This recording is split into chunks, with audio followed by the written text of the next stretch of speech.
Jean-Philippe, tu te rappelles que tu dois aider Hugo à déménager ce week-end ? Ah oui, c'est vrai. Et Florence, c'est bien toi qui vas à la réunion parents-prof d'Emma ce soir ? Ouais, du coup, ça va être un peu juste. Je devais travailler tard aujourd'hui, mais je vais y arriver quand même. Si vous avez des enfants, vous savez comment ça se passe. On court toute la semaine. Les week-ends, c'est parfois pire avec les activités des enfants et les nôtres. Pas toujours simple de savoir où sont les priorités. On peut être vite débordé et oublier qu'on est en même temps parents et couple.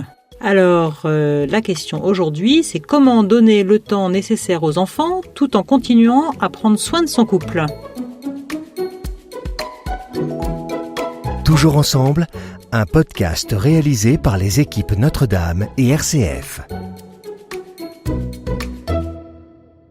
C'est vrai, les enfants nous bousculent.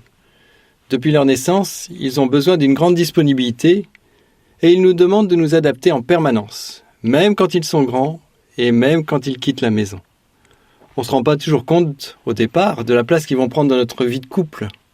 Parfois, j'ai peur qu'à force de courir tout le temps, on n'ait plus le temps de faire le point. Au début de notre mariage, il y avait tellement de sujets sur lesquels on voulait se mettre d'accord qu'on échangeait beaucoup. Mais après, on vit des choses inattendues qui nous amènent à changer d'avis et on oublie de se réajuster. Avoir des enfants, ça demande de se remettre en question. Les certitudes qu'on avait en matière d'éducation, tu te souviens, au début de notre histoire, ont pu être sérieusement ébranlées. Par exemple, on avait décidé pas de tétine pour nos enfants, ça déforme le palais, et après ils ne peuvent plus s'en passer. Quand Hugo pleurait tous les soirs pendant des heures, on a été bien content que la tétine règle le problème. Oui, je m'en souviens bien. Et encore, ça c'est qu'un détail. On a eu des sujets plus délicats dans le choix d'éducation, où l'important était de rester cohérent entre nous. Même quand on n'est pas d'accord, on essaie de trouver un terrain d'entente avant de leur parler. Par exemple, quand Jean-Philippe voulait qu'Emma aille en pension, mais que moi je voulais pas, on a discuté ensemble des avantages et des inconvénients, et après on a discerné avec elle. Heureusement, on a presque toujours réussi à se mettre d'accord tous les deux sur l'éducation qu'on voulait donner à nos enfants. Oui, le plus souvent, mais au départ, c'était pas si évident. On venait de familles différentes. Entre mon éducation plutôt rigide en famille nombreuse et celle de Florence plus cool, seule avec sa mère, il a fallu trouver un chemin commun. C'est vrai, pas toujours facile. Mais en prenant le temps d'en parler régulièrement, je crois que ça nous a fait grandir tous les deux. C'est vrai qu'on en avait beaucoup parlé à l'époque. Heureusement qu'on a toujours fait attention à garder du temps à deux pour réfléchir à ce qu'on voulait leur transmettre. Au fait, tu sais qu'Emma va aller faire des colis pour les Restos du Cœur avec son lycée ? Je suis contente qu'elle soit sensible aux problèmes de pauvreté. Aux autres valeurs que nous voulons leur faire passer aussi, d'ailleurs. Le sens de l'engagement, le sens de l'effort, l'honnêteté, la foi. Pour moi, c'est fondamental de partager les valeurs auxquelles je crois avec mes enfants.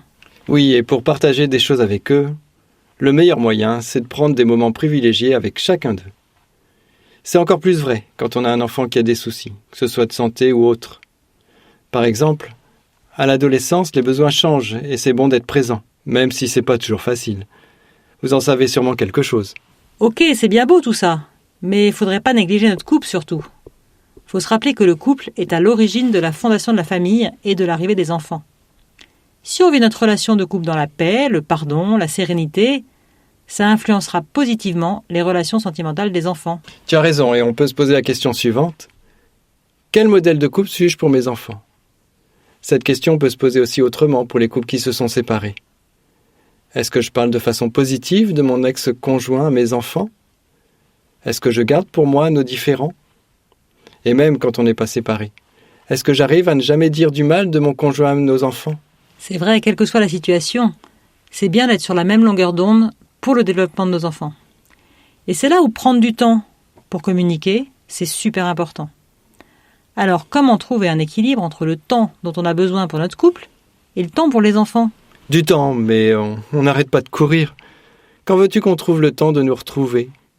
Ça fait combien de temps qu'on n'est pas partis un week-end, seulement tous les deux ? C'est vrai, ça fait trop longtemps. Pourtant, les psychologues disent bien tous la même chose. Des parents amoureux l'un de l'autre, qui prennent soin de leur couple, favorisent le développement heureux de leurs enfants. Les enfants ont besoin de savoir que leurs parents s'aiment. Et partager des moments agréables en couple constitue la base d'une relation saine et durable. Donc, on en revient toujours au même. Il faut qu'on trouve du temps pour nous deux. Message reçu, ok. En résumé, quand on a des enfants, il faut savoir leur donner du temps, mais aussi préserver des moments en couple. C'est bon pour le couple, mais c'est bon aussi pour les enfants. On pourrait dire aussi qu'on aimerait être un bon parent tout en restant un bon conjoint. Et donc, le principal, c'est de trouver un équilibre entre le temps consacré aux enfants, le temps pour chacun de nous et le temps pour notre couple, selon les besoins du moment. Alors, il nous reste à vous proposer un petit défi. Prenez votre agenda et fixez-vous un rendez-vous pour un repas en amoureux, au restaurant ou pas, sans enfants.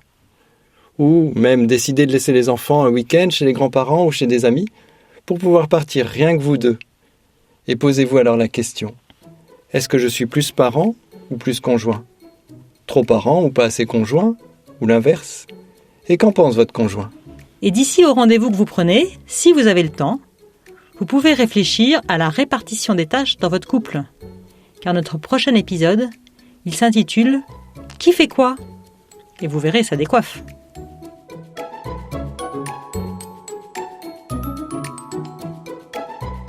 Si le podcast Toujours Ensemble vous a plu, n'hésitez pas à en parler autour de vous, aux couples qui vont bien et à ceux qui ont besoin d'un coup de pouce pour continuer de cheminer ensemble.